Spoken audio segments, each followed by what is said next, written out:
आप देख रहे हैं फैक्ट न्यूज। मैं हूं विजय बोरा। सियासत हरियाणा में आपका स्वागत है। हरियाणा के अहम पहलुओं पर चर्चा करेंगे। हरियाणा विधानसभा चुनाव को लेकर चर्चा करेंगे। चर्चा में हमारे साथ मौजूद है हमारे सीनियर सहयोगी शमशेर चंदेल। सबसे पहले स्वागत करते हैं उनका। शमशेर जी, आपका स्वागत है। शमशेर जी, हरियाणा की बात की जाए तो हरियाणा में विधानसभा चुनाव को लेकर सरगर्मियां सभी पार्टियों की तेज हो चुकी हैं। लगातार चुनाव प्रचार में जुटे हुए हैं और सबसे अहम जो बागी है, लगातार पार्टियों के जो है वो पहलू जो है कह सकते हैं अभी वो बिगाड़ रहे हैं, समीकरण जो उनके बिगाड़ रहे हैं। तो इसी को देखते हुए नवीन जिंदल जो कुरुक्षेत्र से भाजपा के एमपी चुने गए थे, अब उनकी माताजी हिसार से इंडिपेंडेंस चुनाव लड़ रही हैं। अब नवीन जिंदल के लिए किस तरह से देखा जाए कि वो भाजपा प्रत्याशी के हक में प्रचार करेंगे या अपनी फिर माताजी के लिए प्रचार करेंगे? देखिए, ये बहुत ही इंटरेस्टिंग बैटल होगी क्योंकि पुराने मंत्री हैं जी कमल गुप्ता जी, वो भाजपा के प्रत्याशी हैं और इंडिपेंडेंट खड़ी हो गई है नवीन जिंदल की माताजी सावित्री जिंदल जी। अब सावित्री जिंदल ने जरूर भाजपा से टिकट की कोशिश की, उन्हें नहीं मिली। उनसे ये पूछा भी गया कि अब आप बताइए कि जो नवीन जिंदल है वो क्या करेंगे। तो उन्होंने साफ तौर पर लगभग एक हिंट, एक इंडिकेशन दे दिया कि नवीन जिंदल तो उसको तो आदेश है पार्टी से पार्टी के लिए काम करने का, तो वो पार्टी के लिए काम करेगा और सावित्री जिंदल अकेले चुनाव लड़ेगी। तो इसका मतलब ये है कि माँ बेटा लगभग द्वंद में हो गए। ये सतह की बात है, ऊपर की बात है। अंदरूनी तौर पर आपको पता है कि क्या होता है सियासत में। मुझे लगता है कि सावित्री जिंदल काफी वोटें लेंगी और काफी मुझे लग रहा है कि कार्डर वोट्स भी नवीन जिंदल की या भाजपा की, क्योंकि नवीन जिंदल और सावित्री जिंदल, जिंदल इंडस्ट्रीज है, बहुत बड़ा नाम है हिसार में। तो उसे ऐसा लग रहा है कि सावित्री जिंदल एक बहुत बड़ा चैलेंज हो सकती है भाजपा के जो प्रत्याशी हैं कमल गुप्ता के लिए। तो बड़ा इंटरेस्टिंग चुनाव होगा। मगर हाँ, ऑन द सरफेस नवीन जिंदल और सावित्री जिंदल आमने सामने है, क्योंकि नवीन जिंदल को भाजपा के लिए काम करना है। उसका मतलब हुआ कि कमल गुप्ता के लिए अंदरूनी तौर पर एक ही घर में रहते हैं तो ऐसा नहीं होगा। मुझे लग रहा है कि काफ़ी चीज़ें जो सावित्री जिंदल के फेवर में जाएंगी। नवीन जिंदल का होना और वो सारा जो उनका जो कार्डर है, जो उनका पूरा रुतबा है वहाँ, वो पूरा काम करेगा उनकी विक्ट्री के लिए। तो बड़ा इंटरेस्टिंग चुनाव होगा। इसमें देखना होगा कि क्या होता है आने वाले समय में। तो बिल्कुल अब देखना होगा हरियाणा की सियासत में क्या आगे खेल रचता है। भाजपा वहां से विजयी होती है या फिर सावित्री जिंदल विजयी होती है या फिर कांग्रेस प्रत्याशी विजयी होता है। तो इसी के साथ बात करेंगे मनोहर लाल खट्टर पर सवाल उठाया है उन्हीं के केंद्रीय मंत्री ने। तो केंद्रीय मंत्री राव इंद्रजीत ने सवाल उठाया खट्टर के उसको लेकर कि किसानों का मसला मुख्यमंत्री रहते हल नहीं कर पाए मनोहर लाल खट्टर। देखिए, मैं इस बात से एग्री नहीं करता हूँ कि मुख्यमंत्री रहते मनोहर लाल खट्टर हल नहीं कर पाए, क्योंकि भाजपा पिछले 10 सालों में ऐसी हो गई है कि सारा कुछ जो प्राइम मिनिस्टर मोदी है उनके हाथ में था। जो डिसीजन टेकिंग है या डिसीजन मेकिंग है भाजपा में, वो लगभग वैसी है स्टेट्स में जैसे एक समय पर इंदिरा गांधी डिसाइड करती थी और जो विभिन्न राज्यों में चीफ मिनिस्टर होते थे वो उसको इम्प्लीमेंट एग्जीक्यूट करते थे। तो एसेंशियली जो मुख्यमंत्री हैं ये एक तरह के ब्यूरोक्रेट्स हो जाते हैं अपने जो आकाओं के। तो मनोहर लाल खट्टर की गलती कुछ नहीं थी। देखिए, ये गलती थी कि वो डिफेंड करते रहे सेंटर को, और डिफेंड करना ही पड़ रहा था क्योंकि 1 साल का जो किसान आंदोलन था वो प्राइम मिनिस्टर नरेंद्र मोदी की वजह से था। वो उन्होंने भाजपा ने 3 फार्मूला उसको इम्प्लीमेंट किया। इसका सबसे ज्यादा विरोध हुआ पश्चिमी उत्तर प्रदेश में, पंजाब में और हरियाणा में। हरियाणा में अच्छा खासा विरोध हुआ और इसके चलते ये जो राव इंद्रजीत ने कहा है कि वो हैंडल नहीं कर पाए। अरे हैंडल कैसे करना था? इतना बड़ा जो समस्या थी वो केंद्र द्वारा शुरू की गई थी।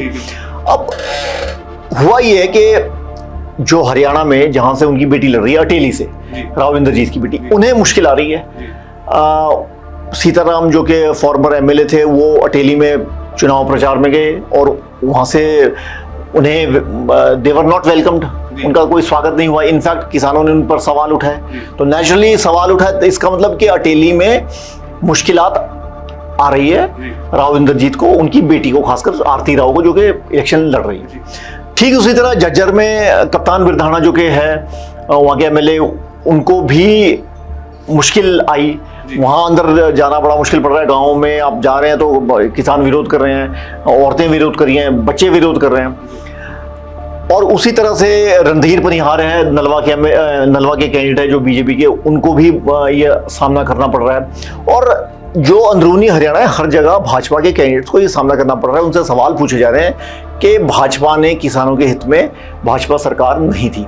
अब इसका जवाब ये नहीं हो सकता कि मनोहर लाल खट्टर की गलती थी। मनोहर लाल खट्टर की जरूर ये गलती थी कि उन्हें पता था, वो एक तरह से सैंडविच हुए पड़े थे। अब पार्टी की माननी पड़ती है, या फिर अब इसको हैंडल करना बड़ा मुश्किल था।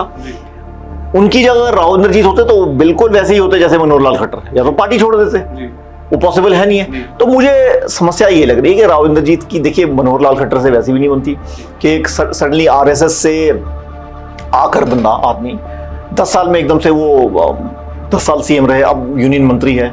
और राव इंद्रजीत कद्दावर नेता, उन्हें लग रहा है कि भाई हम तो कुछ भी नहीं है। अब जैसे अनिल विज ने कहा कि भाई मैं मुख्यमंत्री बनने को तैयार हूँ, राव इंद्रजीत ने भी कह दिया कि मैं भी बनने को तैयार हूँ। तो वो सारे अपनी जगह ढूंढ रहे हैं। तो मुझे लग रहा है मसला ये है, मसला कद का है, स्टेटस का है कि एक आदमी जो एक छोटा सा वर्कर था, ऑर्गेनाइजेशन का पार्ट था, राष्ट्रीय स्वयंसेवक का, वो कैसे मुख्यमंत्री बन गया। तो उनको एक कॉर्नर किया जा रहा है। हालांकि जो भाजपा का रिलेशनशिप है किसानों के साथ ऑफ लेट पिछले 5 सालों में, 4-5 सालों में, वो सेंटर की वजह से, वो खट्टर साहब की वजह से नहीं है। तो किसानों का गुस्सा भाजपा को झेलना पड़ रहा है विधानसभा चुनाव में, माना जा सकता है? बिल्कुल। ये देखिए, ये तो बिल्कुल माना जा सकता है कि भाजपा को किसानों का गुस्सा झेलना पड़ रहा है विधानसभा चुनाव में। ये गुस्सा लोकसभा चुनाव में इतना नहीं देखने को मिला। 5 सीटें भाजपा फिर भी लेगी, इतनी की उम्मीद नहीं थी। भाजपा खुद बोली थी कि देखिए, भाजपा नहीं तो ऐसी पार्टी है, वो बोले थे कि हम 10 की 10 सीटें जीते। उन्होंने खुद ही बोल दिया था, मैं भाजपा के काफी एक लीडर से मिला था, तो उन्होंने कहा था कि 5 सीटें तो हम जीत रहे हैं। तो उससे साफ, हालांकि उनका आकलन सही था। और आधा कारण ये 5 सीटें जीतने का ये है कि हुड्डा साहब ने जो टिकट आवंटन किया, डिस्ट्रीब्यूशन किया, वो उसके बीच में थे। उसमें भी काफी गलतियां हुई कांग्रेस से, जिस वजह से उन्होंने तकरीबन 2 जो सीटें हैं वो गिफ्ट की भाजपा को, आप कह सकते हैं। बिल्कुल हाँ, हरियाणा विधानसभा चुनाव में आम आदमी पार्टी पूरी तैयारी के साथ चुनाव लड़ रही है।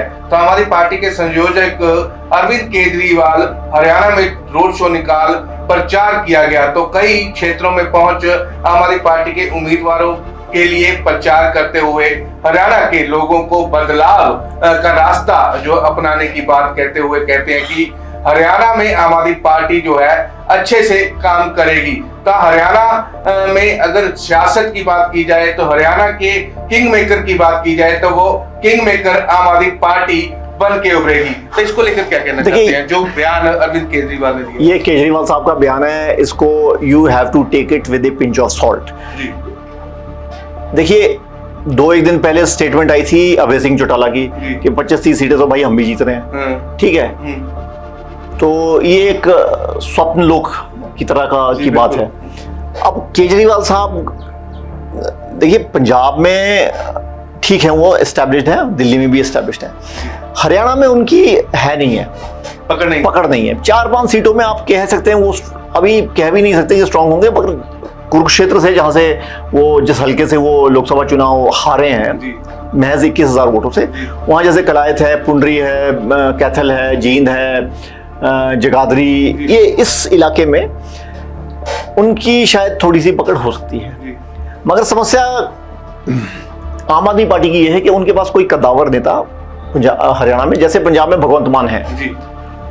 भगवंत मान एक कॉन्वर्सेशनल आदमी है, बातों बातों में आपको रिझाना जानते हैं। दिल्ली में केजरीवाल साहब हैं, और भी लोग हैं, मनीष सिसोदिया हैं। हरियाणा में ऐसा कोई व्यक्ति नहीं है। सुशील गुप्ता है, वो एक तरह से बिजनेसमैन है, वो अपस्टार्ट है राजनीति के।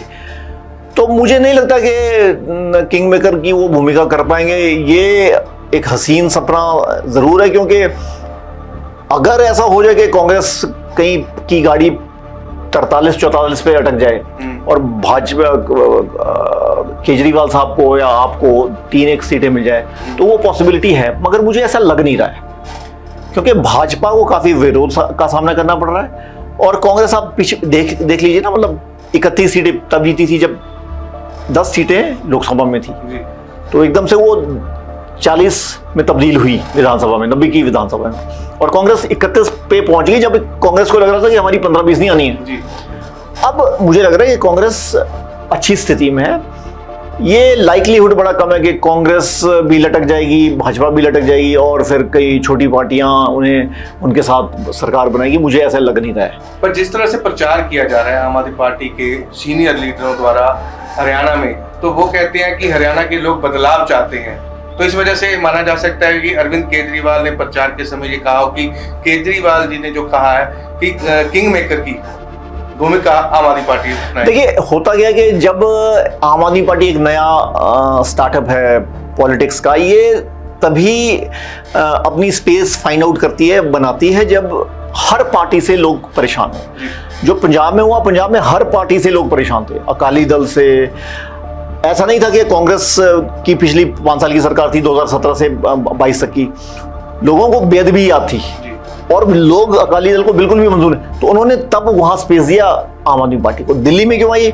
दिल्ली में एक इंडिया अगेंस्ट करप्शन का जो नारा था, वो जो सारी, और दिल्ली में केजरीवाल साहब का काडर है, इंडिया अगेंस्ट करप्शन का काडर है। उन्होंने एक, जिसको कहते हैं ना कि बड़े नेता को आंखों में देखकर उनको हराने की कोशिश की है। अब एक इंटरव्यू मुझे याद है, उन्होंने उनसे किसी ने पूछा था कि आप श्योर है कि आप शीला दीक्षित के अगेंस्ट लड़ना चाहते? बोलते हाँ मैं श्योर हूं। वहां उन्होंने वो ब्रेवरी दिखाई। अब हरियाणा में उनके पास काडर ही नहीं है, ना लीडर है। हालांकि केजरीवाल साहब खुद हरियाणा से हैं, पर वो डिस्कनेक्टेड है हरियाणा से, तो मुझे नहीं लग रहा है कि वो आसान होगा। पर बदलेंगे हरियाणा के हाल, इस बार हरियाणा के लाल केजरीवाल, ये नारा जरूर है। ये देखिए